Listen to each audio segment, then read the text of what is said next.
7. Mengetahui kehamilan.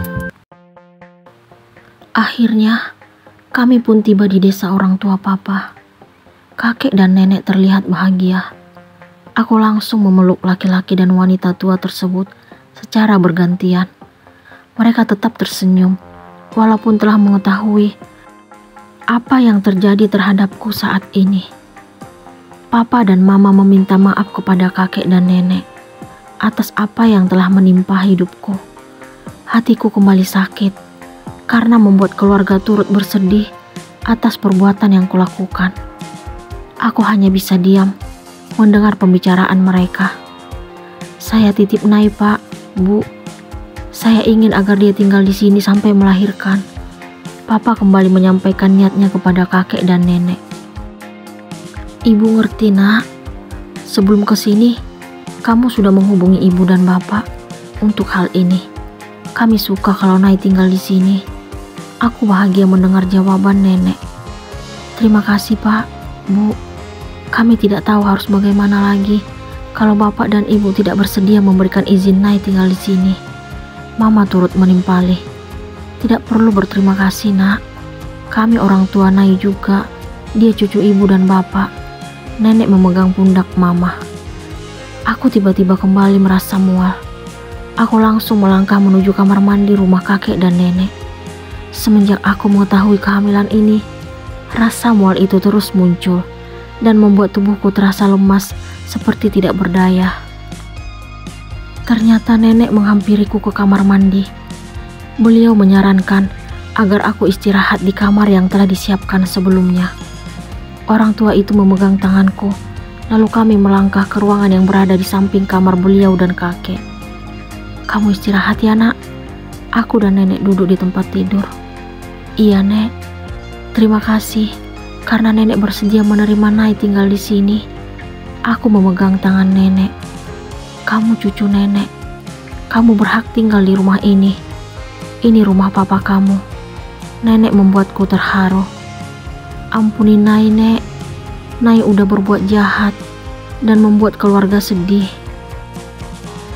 Nai gak boleh ngomong seperti itu. Nai adalah cucu terbaik nenek dan kakek. Kami sayang Nai. Terima kasih, Nek. Aku pun memeluk nenek. Aku merasakan pelukan nenek yang terasa hangat. Aku sangat terharu karena memiliki keluarga yang memiliki kasih sayang luar biasa. Walaupun aku telah melakukan kesalahan yang sangat besar, tetapi kakek dan nenek tidak menunjukkan kemarahan sama sekali. Kami akhirnya melepaskan pelukan. Nenek kembali menemui kakek, papa, dan mama di ruang tamu. Aku berjanji pada diri sendiri akan lebih kuat dan tegar dengan keadaan yang terjadi sekarang. Masih banyak orang-orang tersayang yang berada di dekatku. Walaupun Mas Yuda dengan tega meninggalkan diriku, tetapi aku tidak ingin larut dalam kesedihan. Untuk apa aku memikirkan seseorang yang tidak peduli sama sekali kepadaku? Perlahan dan pasti, aku pasti bisa melupakan dirinya. Aku akan menghapus semua kenangan tentang kita, Mas Yuda. Aku yakin kalau suatu saat nanti kamu akan menyesal karena telah mencampakkan wanita yang telah mengandung darah dagingmu. Kamu bukan ayah yang baik untuk calon anakku. Hari sudah gelap. Aku memilih istirahat, menghempaskan tubuh ke tempat tidur. Sementara papa dan mama telah kembali ke kota. Mama berpesan agar aku tidak terlalu memikirkan hal-hal yang tidak penting dalam keadaan sedang hamil.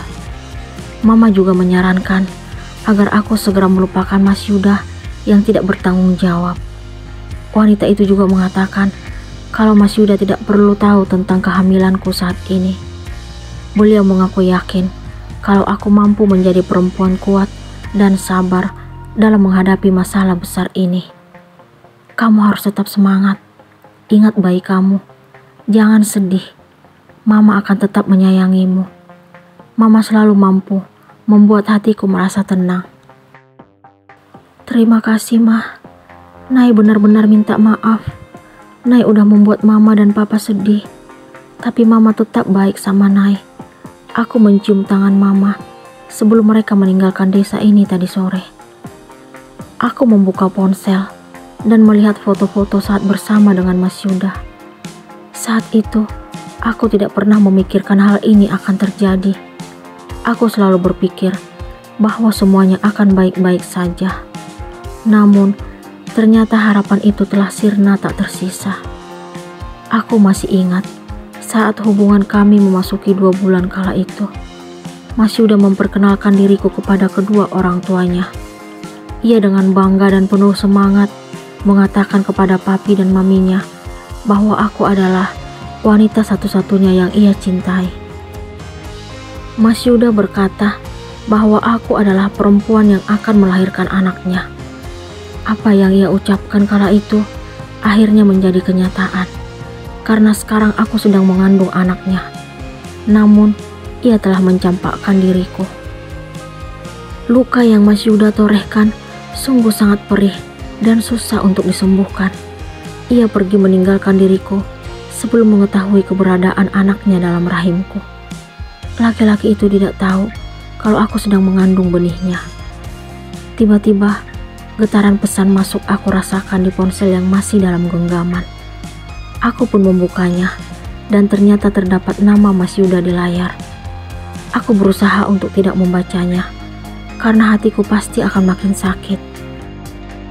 Mungkin karena aku tidak membuka pesan tersebut, Mas Yuda pun menghubungiku melalui telepon. Sebenarnya, aku tidak kuasa menerima panggilan masuk darinya. Aku merasa tertekan setiap mendengar suara laki-laki itu. Akan tetapi, aku akhirnya mencoba bersikap tenang, lalu menerima panggilan tersebut. Tujuan utamaku adalah untuk mengingatkan Mas Yuda agar tidak menghubungiku lagi. Jika ia makin berusaha mendekat, hatiku akan susah untuk melupakan dirinya. Jangan hubungi aku lagi. Aku dengan tegas mengatakan hal itu kepada Mas Yuda. Itu gak mungkin sayang. Aku mencintaimu. Tunggu aku sekarang. Aku akan membuktikan kalau aku sangat menginginkanmu. Aku akan menceritakan kenapa aku harus pergi di acara pernikahan kita. Itu aku lakukan karena terpaksa. Aku kembali kesal mendengar alasan dan ungkapan cinta itu. Kamu tidak akan menemukanku. Aku juga gak butuh penjelasan darimu. Jangan pernah memberikan alasan yang tidak ingin aku dengarkan. Aku menaikkan suara. Entah kenapa, tiba-tiba rasa mual itu kembali muncul. Kamu kenapa sayang? Aku mendengar suaranya seperti orang yang sedang panik. Apa pedulimu? Jangan hadir lagi dalam hidupku. Aku membencimu. Jangan ngomong seperti itu sayang. Kamu harus tahu kalau aku sangat mencintaimu. Aku jijik mendengar ocehanmu. Aku muak mengingat janji palsumu. Aku kembali mual. Sayang, jangan pernah menyembunyikan sesuatu dariku. Kenapa kamu mual? Apakah kamu? Sebelum ia melanjutkan pembicaraan, aku langsung mengakhiri telepon. Mas Yuda kembali menghubungiku, tetapi tidak kuhiraukan. Aku memilih keluar kamar menuju kamar mandi yang ada di ruang belakang. Rumah kakek dan nenek tidak memiliki toilet di kamar tidur. Aku mencoba mengeluarkan apa yang membuat diriku selalu merasa mual. Namun, tidak ada yang keluar dari kerongkongan. Aku pun kembali menuju kamar dan berharap kalau Mas Yuda sudah berhenti menghubungiku. Aku melihat panggilan tidak terjawab yang tidak sedikit dari Mas Yuda. Aku mencoba membuka pesan yang juga dikirimkan olehnya. Aku sangat terkejut setelah membaca apa yang tertulis di layar ponsel tersebut. Kamu hamil sayang. Kamu mengandung anakku. Aku sangat ingat. Sudah 3 bulan lebih lamanya sejak kita melakukannya. Aku yakin kalau benihku sekarang ada dalam rahimmu. Dia penerusku. Tunggu aku sekarang. Aku pasti datang. Apakah Naila akan menerima Yuda?